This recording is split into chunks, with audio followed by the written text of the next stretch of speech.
माता शारदा की कृपा लिखूं भाव अनमोल, कार्तिक महात्म्य का कहूँ चौथा अध्याय खोल। कार्तिक मास महात्म्य चौथा अध्याय। नारद जी ने कहा, ऐसा कहकर भगवान विष्णु मछली का रूप धारण करके आकाश से जल में गिरे। उस समय विंध्याचल पर्वत पर तप कर रहे महर्षि कश्यप अपनी अंजलि में जल लेकर खड़े थे। भगवान उनकी अंजलि में जा गिरे। महर्षि कश्यप ने दया करके उसे अपने कमंडल में रख लिया। मछली के थोड़ा बड़ा होने पर महर्षि कश्यप ने उसे कुएं में डाल दिया।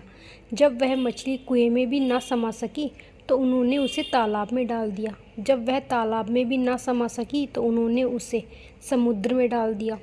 वह मछली वहाँ भी बढ़ने लगी।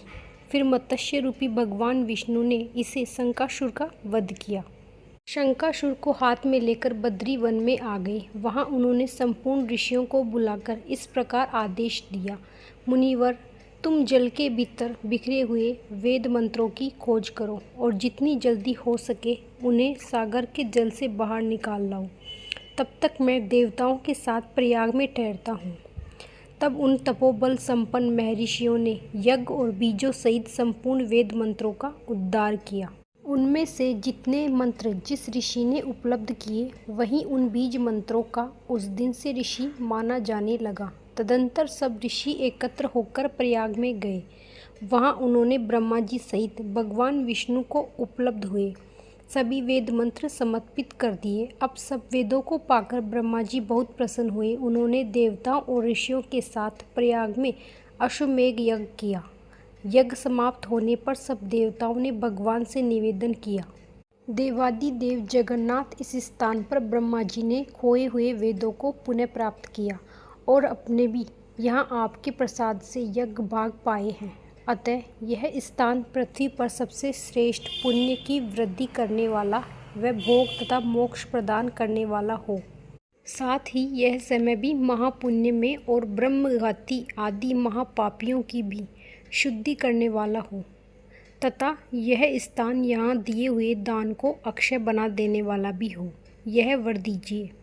भगवान विष्णु बोले, देवताओं, तुमने जो कुछ कहा है वह मुझे स्वीकार है। तुम्हारी इच्छा पूर्ण हो। आज से यह स्थान ब्रह्म क्षेत्र के नाम से प्रसिद्ध होगा। सूर्य वंश में उत्पन्न राजा भागीरथ यहाँ गंगा को ले आएंगे और वह यहाँ सूर्य कन्या यमुना से मिलेंगी। ब्रह्मा जी और तुम सब देवता मेरे साथ यहाँ निवास करो। आज से यह तीर्थराज के नाम से विख्यात होगा। तीर्थराज के दर्शन से तत्काल सब पाप नष्ट हो जाएंगे। जब सूर्य मकर राशि में स्थित होंगे उस समय यहाँ स्नान करने वाले मनुष्यों के सब पापों का यह तीर्थ नाश करेगा। यह काल भी मनुष्यों के लिए सदा महान पुण्य फल देने वाले होगा। माघ में सूर्य के मकर राशि में स्थित होने पर यहाँ स्नान करने से सालोक्य आदि फल प्राप्त होंगे। देवादिदेव भगवान विष्णु देवताओं से ऐसा कहकर ब्रह्मा जी के साथ वही अंतर्ध्यान हो गए। तत्पश्चात इंद्रदेव भी अपने अंश से प्रयाग में रहते हुए वहाँ से अंतर्ध्यान हो गए।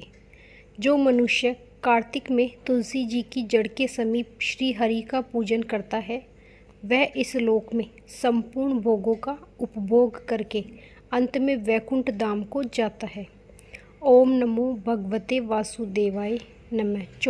चौथा अध्याय समाप्त।